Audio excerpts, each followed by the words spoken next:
Welcome back to my channel. तो आज मैं फिर से एक वीडियो लेके आपके सामने प्रस्तुत हुई हूँ और ये भगवान श्री राम की कुंडली है। ये कुंडली मैंने गूगल से ली है, तो इसकी आज हम एनालिसिस करेंगे। तो सबसे पहले तो हम इस कुंडली में, जय श्री राम, सबसे पहले तो हम इस कुंडली में ये एनालाइज करेंगे कि इस कुंडली का लग्न क्या है। तो जैसा कि आप देख सकते हैं कि फर्स्ट हाउस जहाँ पर 4 लिखा हुआ है वो हमारा फर्स्ट हाउस है, और जो फर्स्ट हाउस होता है वो लग्न होता है। अब 4 नंबर की राशि कौन सी होती है? कर्क राशि। इसका मतलब इस राशि का लग्न क्या है? कर्क लग्न। तो भगवान श्री राम का लग्न क्या था? कर्क लग्न था।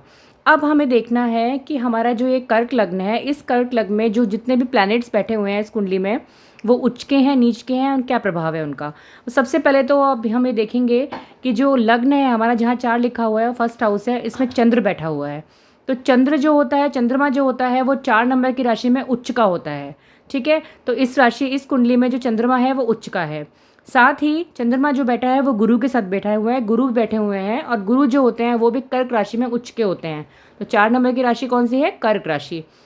तो भगवान का लग्न भी कर्क है और राशि भी कर्क है, इसलिए वो अपने अंतर मन से बहुत ही इमोशनल और भावुक थे, क्योंकि जो कर्क राशि के लोग होते हैं वो काफ़ी भावुक होते हैं। ठीक है, तो गुरु भी उच्च के हैं और चंद्रमा भी उच्च के हैं, और ये आपके गज केसरी नामक योग बना रहे हैं, जो कि इस कुंडली के लिए बहुत अच्छा है। मतलब महापुरुष योग है ये, इसलिए भगवान श्री राम महापुरुष थे। अब हम देखते हैं कि इस कुंडली में राहु कैसे हैं। तो आप देख सकते हैं कि राहु जो है हमारे 3rd हाउस में बैठे हुए हैं। अगर आपको ये समझ में नहीं आ रहा है कि first house, second house, 3rd house क्या है, तो मैंने इससे पहले एक वीडियो अपलोड करी है, उसमें आप चेक कर सकते हैं। तो तीसरा घर जो है, जहाँ पर 6 लिखा हुआ है, वहाँ पर राहु बैठा है, और तीसरे घर में राहु दिग्बली होते हैं। मतलब वो बहुत ही इंसान को पराक्रमी, साहसी बनाते हैं। इसी कारण भगवान श्री राम ने रावण जैसे राक्षस पर विजय पाई थी। वो बहुत ही साहसी थे, बहुत ही पराक्रमी थे। अब हम देखते हैं राहु के जस्ट सामने अगर देखेंगे, जहाँ 12 लिखा हुआ है, वहाँ 12 में केतु बैठे हुए हैं, क्योंकि राहु और केतु एक दूसरे के अपोजिट डायरेक्शन में होते हैं। तो जैसे राहु यहाँ बैठा है 3rd हाउस में, तो केतु बैठे हुए हैं आपके 9th हाउस में। अब देखेंगे राहु केतु क्या होते हैं। जो केतु जहाँ पर भी बैठता है ना, हमें जिसके साथ बैठता है उस चीज़ की इच्छा खत्म कर देता है। तो आप देखेंगे यहाँ पर जो केतु है शुक्र के साथ बैठे हुए हैं। अब शुक्र किसका कारक होता है? पति की कुंडली में शुक्र जो होता है वो पत्नी का कारक होता है। तो इसका मतलब भगवान श्री राम का पर जो शुक्र हैं हमारे उच्च के हैं, क्योंकि 12 नंबर की राशि जो होती है वो गुरु की राशि होती है, और गुरु की राशि में जो शुक्र होते हैं वो उच्च के होते हैं। तो इसका मतलब इस कुंडली में जो शुक्र भी हैं वो उच्च के हैं और धर्म के भाव में बैठे हुए हैं, इसलिए उन्होंने पति धर्म का पूरा पालन किया था। और शुक्र की जो युति है वो केतु के साथ में बन रही है, और केतु जो होता है जिसके साथ बैठता है उसकी इच्छा खत्म कर देता है। तो शुक्र और केतु की जो युति बन रही है यहाँ पर, इस कारण भगवान श्री राम का माता सीता से वियोग हुआ था। ठीक है, क्लियर हो गया। अब आप देखेंगे जहाँ पर 4 लिखा हुआ है उसके सामने नीचे की तरफ 10 लिखा हुआ है। ये जो होता है 7th हाउस होता है। 7th हाउस किसका होता है? पार्टनर का होता है, अपनी अपने लाइफ पार्टनर का होता है। तो लाइफ पार्टनर, इसके जो स्वामी कौन बनते हैं? मंगल बनते हैं। और आप देखेंगे क्योंकि इसके स्वामी बनते हैं शनि। 10 नंबर के जो राशि होती है उसके स्वामी कौन होते हैं? शनि। तो शनि बैठे पर 10 नंबर की राशि में जो मंगल होता है वो उच्च का होता है। इसका मतलब भगवान श्री राम की कुंडली में मंगल क्या है? उच्च का है।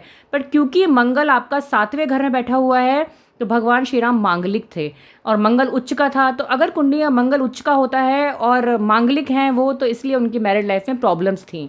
उनकी मैरिड लाइफ में जो भी उन्होंने प्रॉब्लम फेस की हैं वो उनके मांगलिक होने के कारण फेस किए हैं। अब हम देखते हैं शनि की स्थिति इस कुंडली में। तो अगर आप देखेंगे जहाँ पर 7 नंबर लिखा हुआ है वहाँ शनि लिखा हुआ है। 7 नंबर का मतलब क्या है? तुला राशि। और आपको यह पता है कि तुला राशि में शनि जो होते हैं उच्च के होते हैं। इसका मतलब भगवान श्री राम की कुंडली में शनि भी क्या है? उच्च के हैं। बट यहाँ पर शनि का उच्च का होना ठीक नहीं है, क्योंकि कर्क राशि और जो लग्न होता है उसका स्वामी चंद्रमा होता है। तो कर्क लग्न में जो मारक ग्रह होता है, मतलब जो प्रॉब्लमेटिक ग्रह होते हैं, वो शनि होते हैं। मतलब कर्क लग्न में शनि जो है उच्च के अच्छे नहीं होते हैं, क्योंकि कर्क का जो स्वामी होता है वो चंद्रमा होता है, और चंद्रमा और शनि के जो है वो आपस में एनिमी है एक दूसरे के। तो आप देखेंगे यहाँ पर 4था घर में बैठे हुए हैं, 4थे घर में बैठे हुए हैं, और शनि उच्च के बैठे हुए हैं और मारक ग्रह हैं।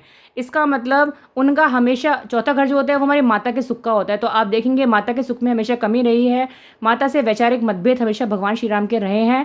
बट चूंकि शनि यहाँ पर दिग्बली होकर बैठे हुए हैं, तो शनि के दिग्बली होने के कारण ही उन्हें हनुमान जी जैसा सेवक मिला, जिन्होंने उनकी इतनी सेवा और उपासना करी। ठीक है, अब ये देखेंगे आप यहाँ पर कि क्योंकि चौथे हाउस में घर में बैठे हुए हैं दिग्बली होके, तो उन्हें भूमि भवन वाहन का सुख तो मिला, पर बहुत कष्टों के बाद मिला। मतलब उन्हें राज्य मिलते मिलते भी उनके हाथ से निकल गया, क्योंकि शनि जो है इस कुंडली में मारक ग्रह है और वो उच्च के होके बैठे हैं भूमि भवन वाहन के घर में। अब देखिए 7 नंबर के आगे लिखा हुआ है सामने एक में लिखा है सूर्य। अब एक जो होता है वो मेष राशि होती है, और मेष राशि में सूर्य जो होता है वो बहुत ही उच्च के होते हैं। तो आप ये देख रहे हैं कि सूर्य बहुत उच्च के हैं इस कुंडली में। उच्च के सूर्य होने का मतलब है कि आप राजा से संबंध होते हैं, मतलब राजा तो थे ही वो, बट यहाँ पर जो सूर्य है, सूर्य भी मारक ग्रह बनते हैं इस कुंडली में, तो इसलिए उन्हें राज्य तो मिला, पर उन्हें बहुत वनवास व्यतीत करना पड़ा। सब इतने कष्टों के बाद उन्हें राज्य का सुख मिला। अब आप देखेंगे यहाँ पर 11 नंबर की जो राशि है वो 11 नंबर का जो घर है उसमें 2 नंबर की राशि लिखी हुई है। इसका मतलब 2 नंबर की राशि का स्वामी कौन होता है? शुक्र होता है, और शुक्र इस कुंडली में उच्च के हैं इसका। और 2 नंबर और जो 11 नंबर होता है वो हमारे फ्रेंड्स का होता है। तो अगर आप देखेंगे तो भगवान श्री राम के उनके फ्रेंड्स ने, लाइक वानर, जीव जंतु, सब उनके फ्रेंड्स थे, सब ने उनकी बहुत हेल्प की रावण तक पहुंचने के लिए। तो और जो बुध बैठे हुए हैं, बुध इसमें 11वें नंबर के हाउस में बैठे हुए हैं, और 11वें नंबर के हाउस में वो बैठे हुए हैं।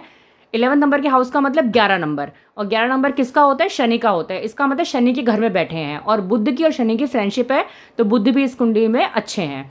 तो अगर आप देखेंगे तो इस कुंडली में सारे ही ग्रह उच्च के हैं। गुरु उच्च के हैं, चंद्र उच्च के हैं, शनि उच्च के हैं, राहु उच्च के हैं, सूर्य भी उच्च के हैं, मंगल भी उच्च के हैं। तो ये एक महापुरुष की कुंडली है।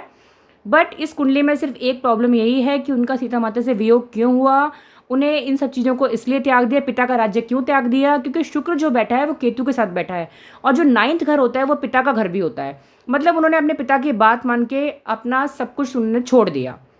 और शुक्र जो होता है वो पत्नी कारक ग्रह है, वो केतु के साथ में बैठा हुआ है, तो उसने उस चीज़ की जो इच्छा होती है ख़त्म कर दी उनके मन से। तो शुक्र और केतु की युति यहाँ पर यह बताती है कि भगवान श्री राम का सीता माता से वियोग हुआ। तो कैसे लगी आपको मेरी एनालिसिस? तो ये मेरी एक कोशिश थी आपको समझाने की। अगर आपको ऐसी मेरी और वीडियोस चाहिए तो प्लीज़ मेरे चैनल को सब्सक्राइब करिए, इस वीडियो को बहुत मात्रा में शेयर करिए, और बेल आइकन को प्रेस करिए, सो दैट कि मेरे वीडियोस की नोटिफिकेशन सबसे पहले आपको मिल जाए। हरे कृष्णा, जय श्री राम।